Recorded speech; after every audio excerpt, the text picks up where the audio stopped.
여러분 안녕하십니까, 진성호입니다. 오늘도 다 저물고 있습니다. 윤석열 대통령은 오늘도 메시지를 내지 않았습니다. 자, 지금 석방된 뒤 한남동 관저에서 머물고 있는 윤 대통령, 별도의 메시지를 내지 않고 있습니다. 이게 오히려 거꾸로 말하면 윤 대통령에게 여유가 생겼다는 반증일 수도 있습니다. 자, 지금 더불어민주당이 오히려 요즘 상당히 불안해 보입니다. 의원총회를 거듭하면서 정보가 없다. 또 초선 의원, 이 3선, 4선 의원들 간의 의견이 격돌하기도 하고, 또 갑자기 광화문까지 행진을 하기도 하고, 자, 이런 모든 것들은 지금 헌법재판소의 상황이 더불어민주당에게는 녹록지 않다는 것을 의미하기도 합니다. 자, 오늘 윤 대통령의 선거와 관련해서 많은 보도들이 쏟아지고 있습니다. 대부분의 언론들은 21일 이번 주 금요일 윤 대통령의 탄핵 선고가 가장 유력하다고 하지만 꼭 그럴 것 같지는 않습니다. 왜냐하면 지금 헌법재판관들 사이에서 이 쟁점에 대한 토론, 사실관계 확정이 아직까지 완성되지 않았기 때문에 평결까지는 가지도 못하고 있다는 겁니다.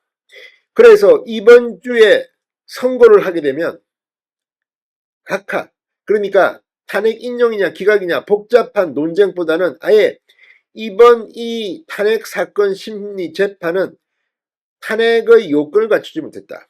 그래서 8대0으로 각하될 것이다. 이런 주장이 나오고 있습니다. 물론 근거가 있는 것도 아닙니다. 그러나 지금 돌아가는 사정을 보면 윤 대통령 탄핵이 순조롭게 인용될 것이다. 민주당이 8대0으로 만장일치로 윤 대통령 탄핵이 인용돼서 파면될 것이라는 예상은 빗나가고 있습니다. 민주당은 애당초 지난주 금요일 14일 날 윤 대통령이 탄핵당해서 파면될 거라고 예상받았습니다. 그것도 8대0 전원일치로. 그러나 이미 시간은 지나갔습니다. 그래서 이번 주에 선고가 나게 되면 각하 다음 주까지 가게 되면 28일쯤 선고가 나는데 기각될 거라는 관측이 조심스럽게 나오고 있습니다. 특히 헌법학자들의 의견서가 헌법재판소에서 큰 역할을 하고 있다는 이야기도 들립니다. 이런 가운데 윤 대통령이 메시지를 내지 않고 한남동 관제에 집구하면서 뭘 하고 있을까요? 그만큼 윤 대통령은 희망이 커지고 있는 것으로 보입니다.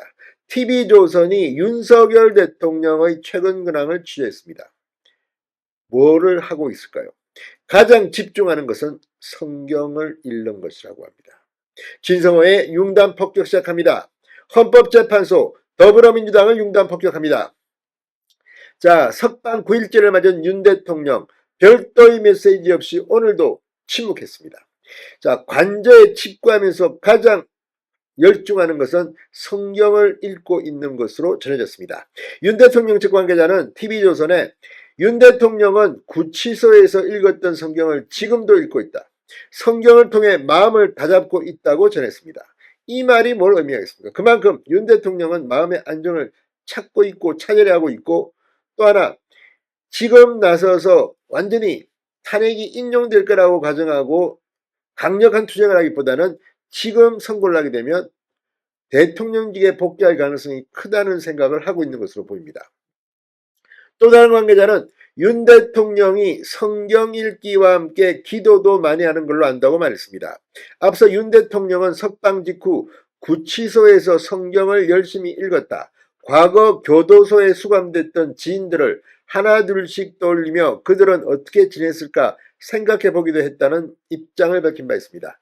자, 과거 교도소에 수감됐던 지인들은 누구일까요? 그 중에는 우리가 알만한 주요 인물도 있을 것으로 보입니다. 윤 대통령 측 관계자는 헌법재판소의 탄핵 선고와 관련해 승복 메시지를 내놓을지 여부를 묻자 기각과 각하 인용을 전제로 한 어떤 메시지도 현 시점에선 도움이 안 된다는 취지로 말했다고 합니다. 이어 대통령은 헌법재판소의 어떤 결정에도 승복할 것이다. 다만 지금은 차분히 선고를 기다리는 게 순서라고 덧붙였습니다. 자, 이런 분위기가 지금 윤 대통령에게 헌법재판소 내부 분위기가 유리하게 흘러가고 있다는 전망을 하게 하는 근거일 수도 있습니다. 자, 헌법재판소의 윤 대통령 탄핵심판 선고가 이번 주에 나온다면 각하, 다음 주에 나온다면 기각, 이렇게 선고가 나올 가능성이 크다는 관측이 나오고 있다고 아시아투데이가 보도했습니다. 특히 주요 탄핵 소추 사유였던 내란죄 철회 및 헌재법 32조 위반 등 절차적 흠결이 분명하게 나타나고 있기 때문에 각하 가능성이 커지는 겁니다. 자, 각하는 기각보다는 적법한 요건을 갖추지 못해 결론을 내리지 않고 재판을 물리치는 것입니다. 국내 헌법학자, 지금 최고 권위자로 불리는 허영 경희대 로스쿨 석좌 교수도 헌법재판소에 낸 의견서에서 탄핵 소추안의 이 핵심인 내란죄 철회를 인정해 소추의 동일성이 상실됐고 소추 사유 철회에 국회 결의도 없었으므로 부적합하다, 각하돼야 한다고 주장한 바 있습니다. 최진영 변호사는 아시아투데이와의 통화에서 빠르게 결론이 안 나고 있는 데는 여러 사실관계에 대한 확정이 안 되고 있기 때문으로 유추할 수 있다. 재판관들 사이 의견이 나뉘어 인용 내지 기각으로 하기보다는 할당으로 각하시킬 가능성이 있다. 신고 이후 대한민국의 혼란을 줄이는 길이기도 하다라고 말했습니다. 그러니까 인용이냐 기각이냐 이걸 논쟁하다 보면 시간이 많이 걸리고 또 어떤 결과가 나오든 소수 의견도 나오고 하게 되면 굉장히 시끄러울 겁니다. 그러나 각하는 아예 이거는 헌법재판 대상이 아니다. 이래서 헌법재판관들도 편할 수가 있습니다. 마음이. 자, 아무튼 지금 이 헌법재판관 8명은 계속해서 매일 평일을 열 만큼 윤 대통령 탄핵 심판을 계속하고 있습니다. 그러나 지금까지도 선고일 지정도 못하고 있습니다. 이게 뭘 의미하고 있는지. 왜 윤 대통령은 성경을 읽고 기도를 할까?